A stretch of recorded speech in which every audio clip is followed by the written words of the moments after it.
Hello YouTube!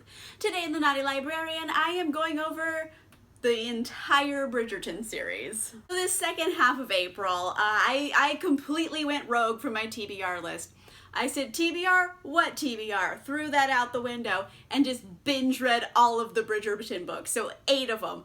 Binge read them all. I did it! Usually my wrap-ups are a multitude of books. This time it's just all Bridgerton. So you know what?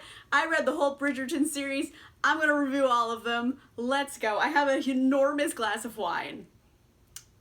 We're gonna party. It's 11 o'clock on a Monday, everybody, and I just put lipstick on. It's time to get weird. Let's start off at the beginning. I have The Duke and I. The beginning of the series. What they based the TV show Bridgerton on. I have already reviewed this in another video. I'll link it, so I'm not gonna go in depth with everything here.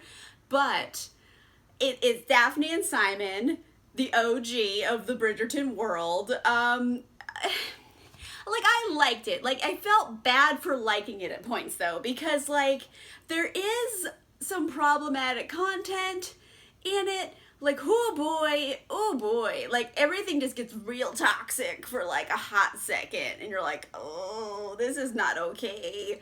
And then, like, it kind of just gets thrown under the rug. They're like, man, it's fine. And I'm like, it's not fine, but they just move on, so... But besides that, did I actually enjoy this? Yeah, I kind of did, besides the one toxic bit.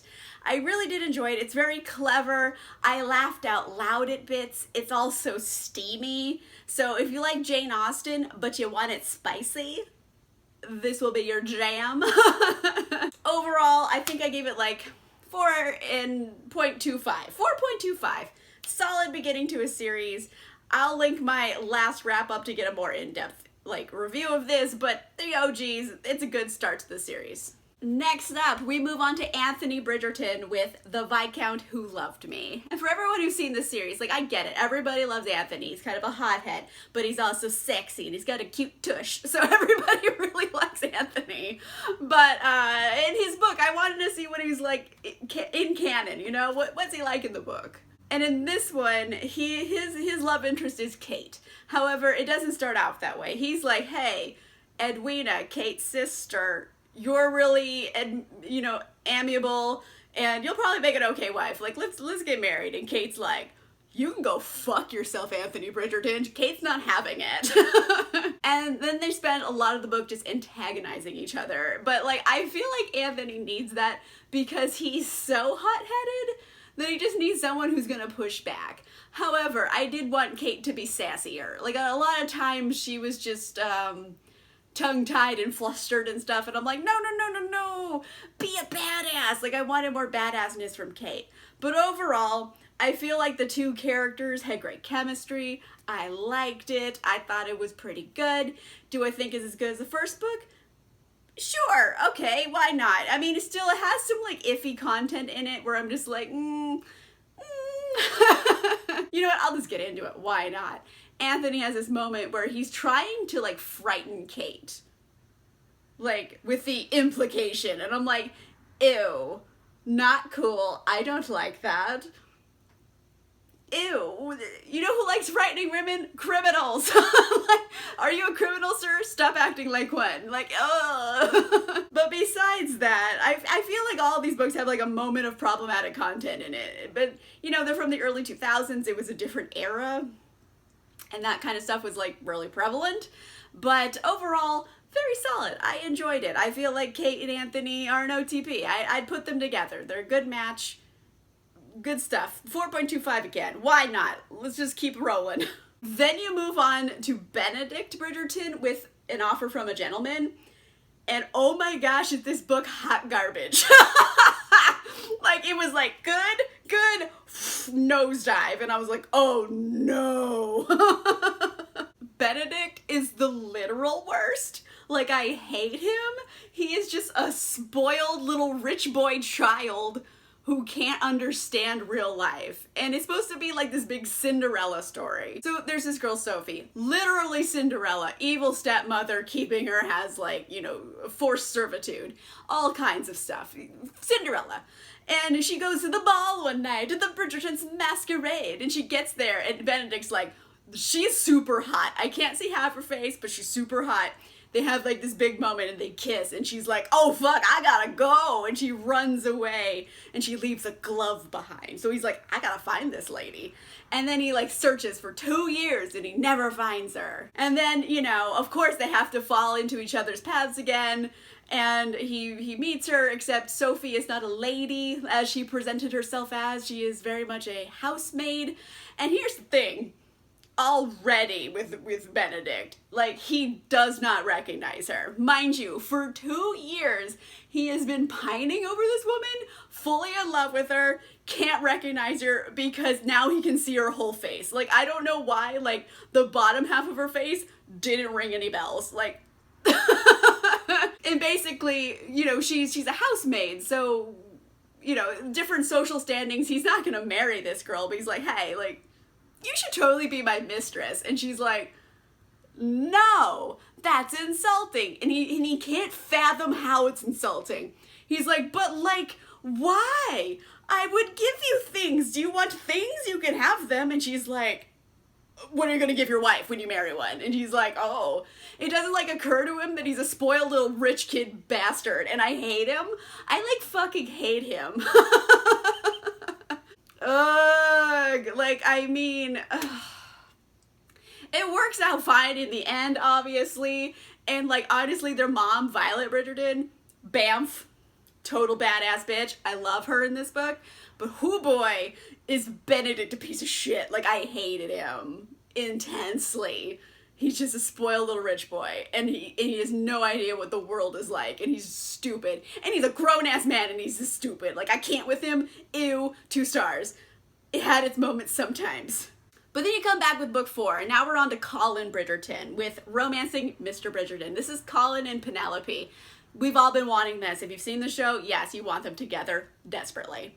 And you know what? I went in this, and I was nervous, because book 3, I hated Benedict so much, and I was like, oh boy. And I went into this one, and you know what? I really liked it. It was like, yeah, they redeemed themselves. It was like, good, nosedive, bring it back up. And I don't know if it's like so good on its own, or just because it was after Benedict's train wreck that it's like extra good.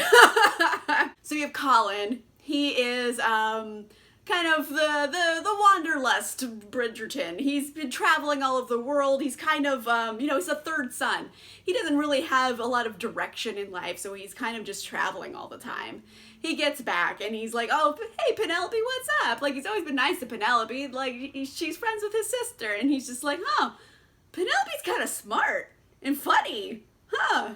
Oh, wait, like, she's got boobs. Like, all of a sudden he starts figuring out, like, oh, wait, Penelope's dope, and she's got boobs. And, like, he's like, oh, wow, I didn't realize I liked her. Oh, and then he, like, really likes her. I think this one also might be the most fun and, like, hijinks and funniness aspects to it. Colin is basically Ferris Bueller. For real. Like, he can get away with murder. Like, he's very charming, kind of aimless, and also very self-aware, which maybe after, you know, Benedict's, like, train wreck is even a bigger achievement. I don't want to say the exact spoiler. I'll just say Penelope is like a secret writer. She has been published a lot. And he kind of figures out, like, oh, wow, that was your pen name? You're this person? And he realizes, he's like, oh, I'm actually jealous because he doesn't have anything in his life that's cool like that. So he realizes his negative emotions and what exactly they are. And he doesn't like that. And, like, eventually he's like, I gotta get over this shit because it's not cool. And I'm like, yes, Colin Bridgerton, self-aware. I love it. And I've been talking a lot about Colin, but we all know Penelope. She's adorable. She's sassy. She's quirky. She's definitely, like, the quirky best friend finally got her day, and she gets the guy of her dreams, and I love it. So overall, this one knocked it out of the park. Love the characters. Great chemistry. Great comedic timing. Fun, like, hijinks. Love this one. You know what? I'll give it a 5. Fuck it. Why am I being stingy with my stars? It gets a 5, especially after Benedict's hot mess. See, it was on that high with Colin, right? Then I go to Eloise's story, To Sir Philip with Love, and oh boy, nosedive again. So now I'm getting, like, suspicious of the series is messing with my emotions. So, for those of you who've seen the show, I'm pretty sure Eloise is like everyone's favorite character. She's very tenacious and outspoken, and, you know, and also a 27-year-old spinster at this point. And she has like this pen pal, Sir Philip. And she's like, I like this guy, and he kind of like asked me to marry him in our correspondence, so I'm just gonna show up at his house and see what's up. Which is just insane in that time period, but like, it's Eloise, you go with it. And then you have Sir Philip. He's just not great. Like, that is an understatement. Not great is an understatement. He's the worst, kind of. He has 2 kids. His wife and mother of his children died. It wasn't a love match, so it's not like, oh, I'm a grieving widow. It's like he's grieving, but like it wasn't ever a love match. They didn't even speak for most of the time, so it was kind of like this stranger who gave birth to your children. That's the kind of situation they had.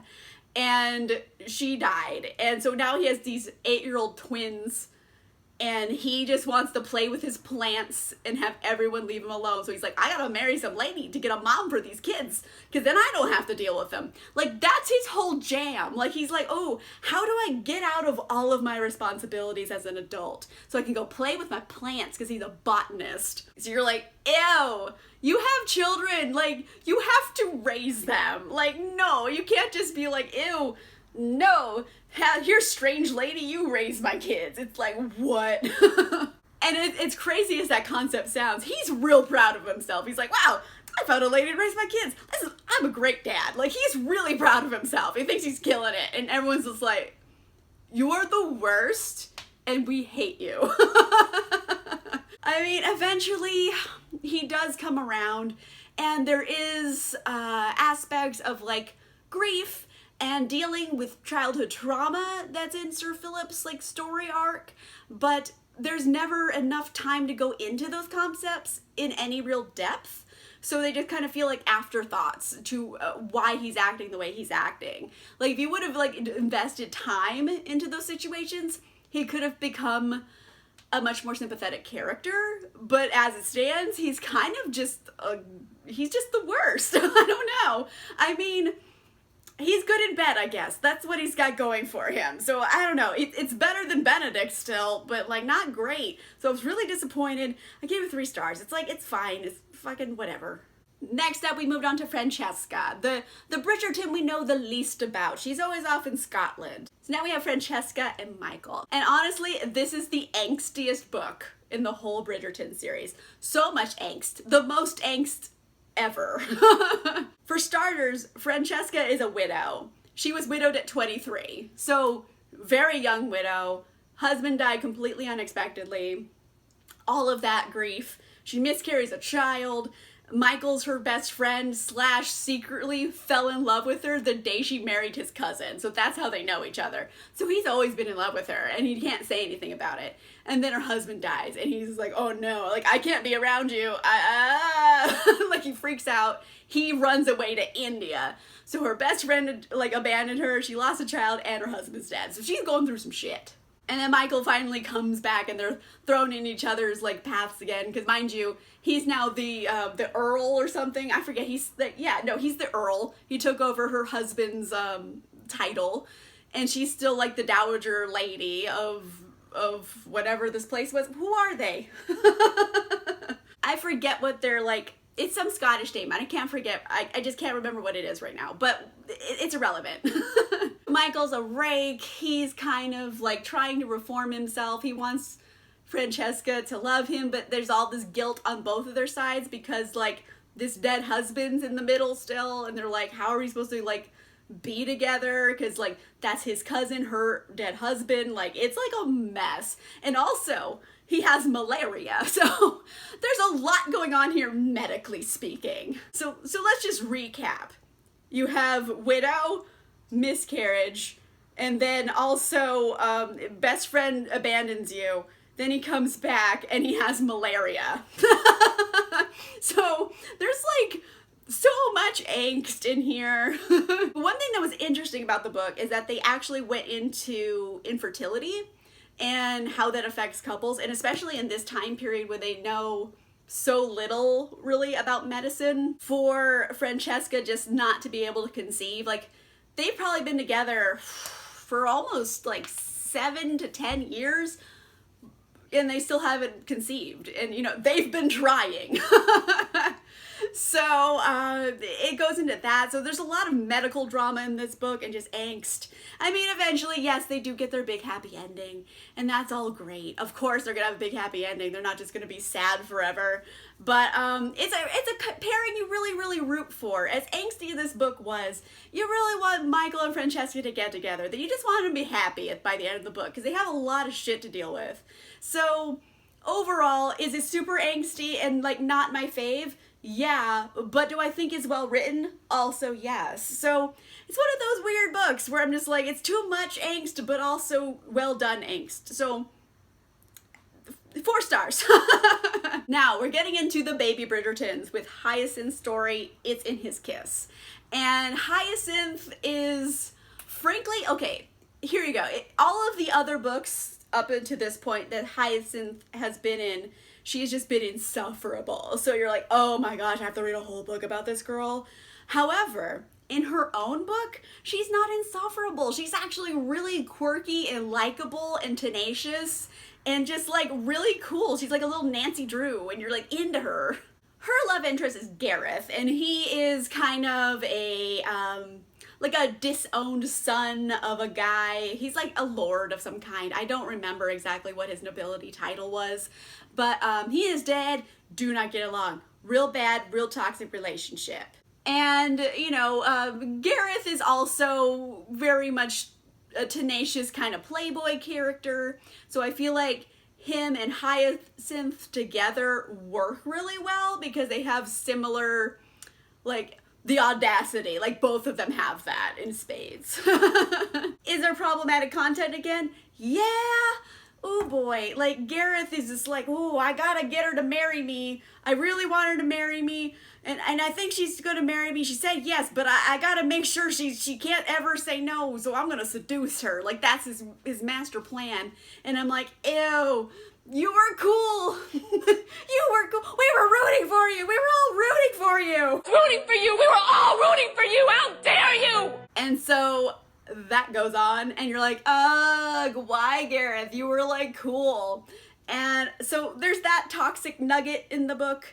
But overall, I really do like their relationship with each other. This one is kind of a mystery, kind of a heist caper kind of story. Gareth finds this diary that was his grandmother's, and it's written in Italian. Hyacinth somewhat speaks Italian. She's not completely fluent, but she speaks it enough that she can like translate it.